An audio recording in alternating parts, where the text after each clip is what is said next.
That's one of the most remarkable things I've ever seen. I didn't know that he was taking the piss out of Big Pharma during COVID before Biden became president. I didn't know that. Well, there it is. Great catch by Mays. So that's just one year apart.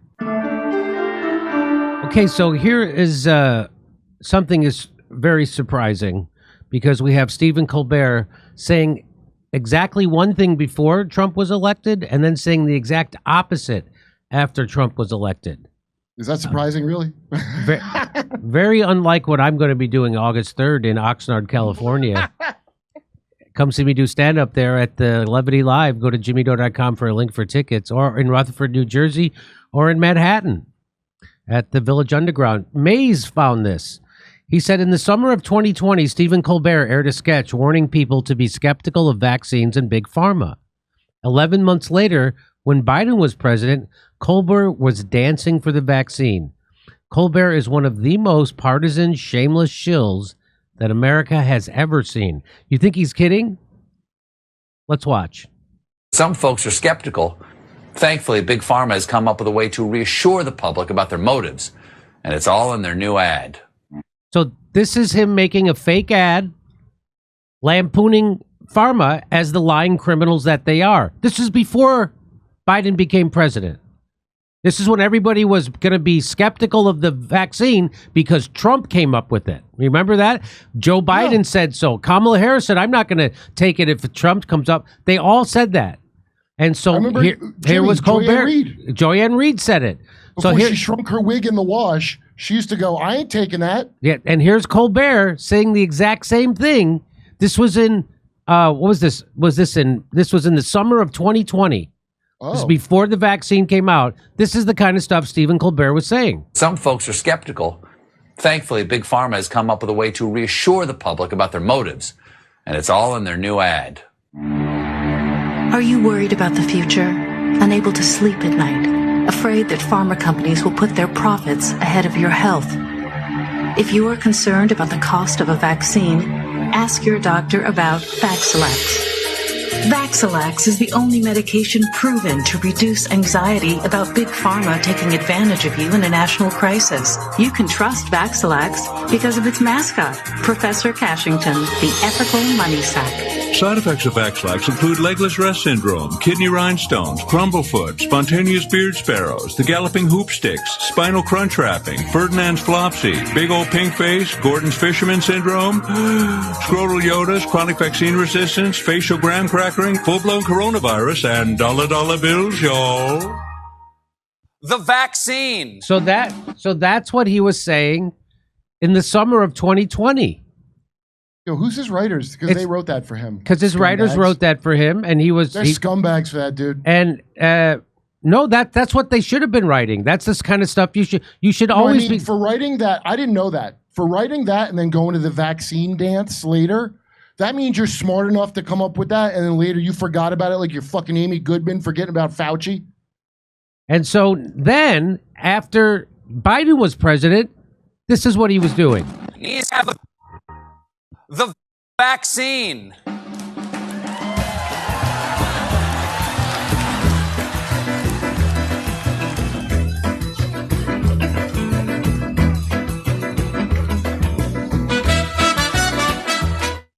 Yeah. Yeah, I guess. Unless that's his band playing. I bet it's his band playing. So no, so that doesn't matter. That's him doing it. So he went from are dead now. He went from that. Dancers are dead. I wonder if they're all dead. That's from what strokes from climate change. From climate change or watching TV late at night. So Stephen Colbert is a good altar boy. That means he says whatever he's told to say by an authority with their hand up his ass. That's one of the most remarkable things I've ever seen. I didn't know that he was taking the piss out of Big Pharma during COVID before Biden became president. I didn't know that. Well, there it is. Great catch by Mays. So that's just one year apart.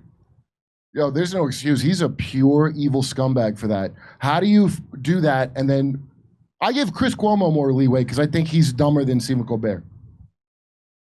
You ever see somebody of note say something and then immediately after do or say the exact opposite thing? Like the deep state met them out in the parking lot and straightened them out? Because that's what that seems like.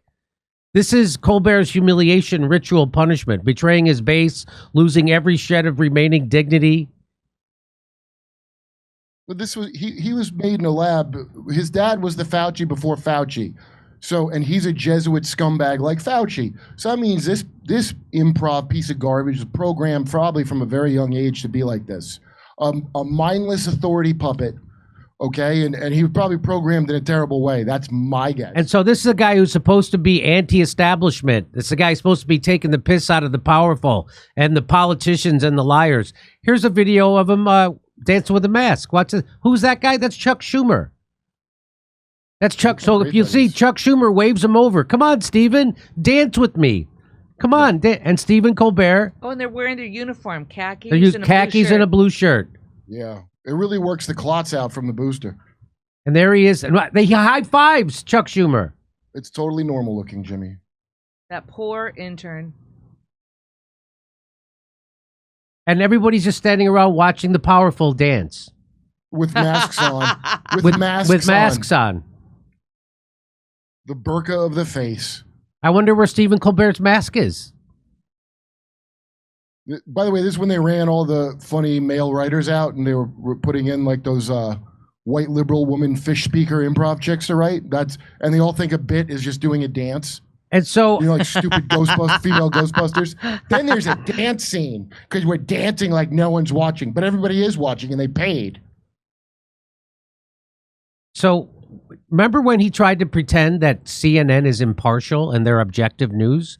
Watch this. His own audience laughed at him. Remember this. People forget this. His heels by this, and he's not really sure how to go after Vice President Harris. He knew his attack lines on President Biden. He really has struggled with how to go after someone who's 20 years younger than him, who is a different gender, a different race. It's kind of been this moment where he has not been able to coalesce around a single attack line. I know you guys are objective over there, that you just report the news as it is. Oh, I know. CNN makes a. I know I know that my audience just laughed at me because I'm so obviously lying. Well, they think he's making a joke. They thought I was being honest. They thought I was being honest and making a joke, but what I'm actually doing, I was trying to bullshit my own audience, and they laughed in my face. Please don't have me beaten. You want to watch that again? Because I want to watch that again. That you just report the news as it is. Oh, I know. CNN makes a.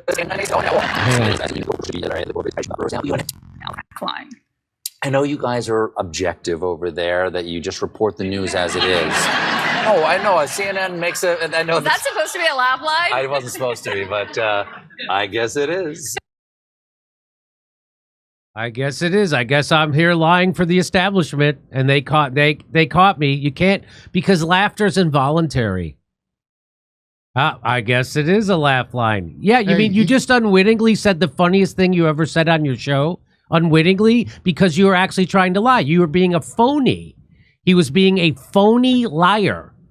He showed he knows he is. Right there, he's showing you, look, I did my best. Yeah. It sounds like a joke, but I am following orders. He's showing you that he's doing it on purpose, and it ain't like, I don't want, like, he's doing it. I found this video of me. So Stephen Colbert interviewed Barack Obama recently, and I guess this because I had gray hair. So here he is.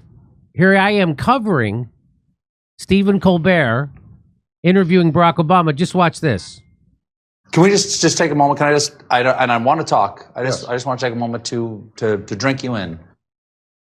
I would just like to take a moment to ram the biggest fucking cock in the world right in his face.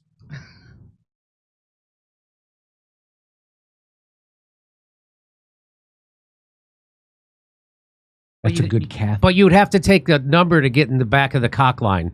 Yeah, clearly. Look, he's a good Catholic. He teaches Sunday school. So now the biggest pieces of shit in the world are for sure Sunday school teachers. What a fucking waste of a life. What a waste of a life. To go from doing the best comedy show in the world to being the biggest ball washer of criminal establishment, war criminals, murderers, the guy who prosecuted journalists, the guy who left those people in Flint high and dry, the guy who kicked 5.1 million families out of their house, who opened the Arctic to drilling, who built those cages. I just want to drink you in. That's the kind of psychosis that happens when you're handed a network television show by Les Moonves and millions of dollars to go with it. As much more money than he can ever spend. That's what happens to you. That's a guy who used to play a character that made fun of this guy. Now he is that character.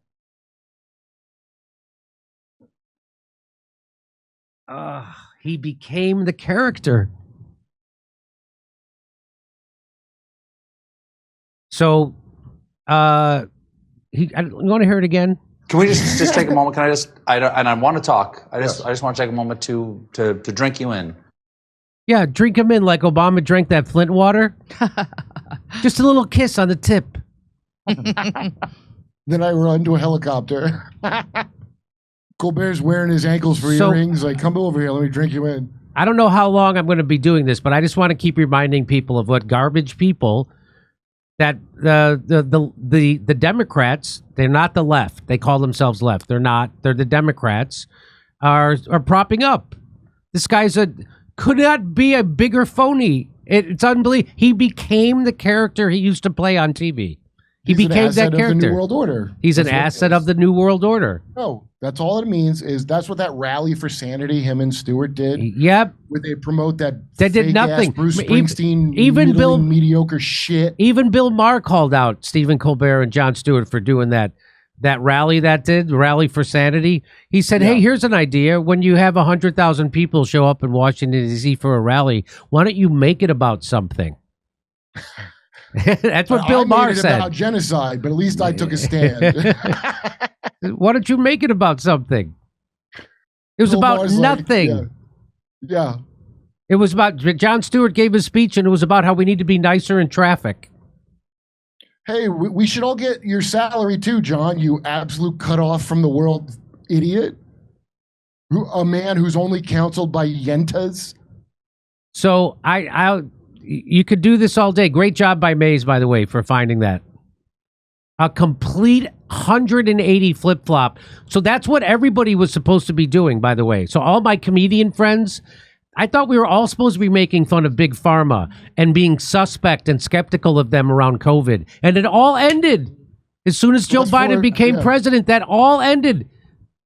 Your money's not coming from them, is it? Because Colbert working on networks and CNN, as we know with Anderson Cooper, they indirectly, through a series of things, are paying their salaries. So you're going to be a good company man, aren't you? If through a couple of cutouts you're being paid to be what you are. I thought maybe he's like a hypnotized Manchurian candidate. I didn't know he's so intentional on it. That's how naive I am. Until I saw him say that thing about Big Pharma. And then his skunk. Who are the writers that wrote that? I hope they quit and protest later, right? Because they wrote that bit that really summed it up. Right. And then I hope So how could his writers write that first thing and then also write the vaccine dance number for him? I've been in writers' rooms and I've been like where I got shouted down because there's no way I wouldn't have brought that up. In a writers' room, weren't we just talking about how they suck? And I already know the kind of people. They're all improv. They're all upper class. They know Nick Kroll kind of people. Yeah, well, and they all are gonna, And his dad's for the CIA Wall Street company. That's Nick's. I love Nick Kroll's show, but that's where he comes from. And that's what all those improv people were. They came from real good families that are connected to big shit, and they were always gonna be on TV. Which, by the way, you can have it. That's crazy. How would you not hang yourself with Brigitte Macron's dick if you had to flip-flop like that? And they all did it.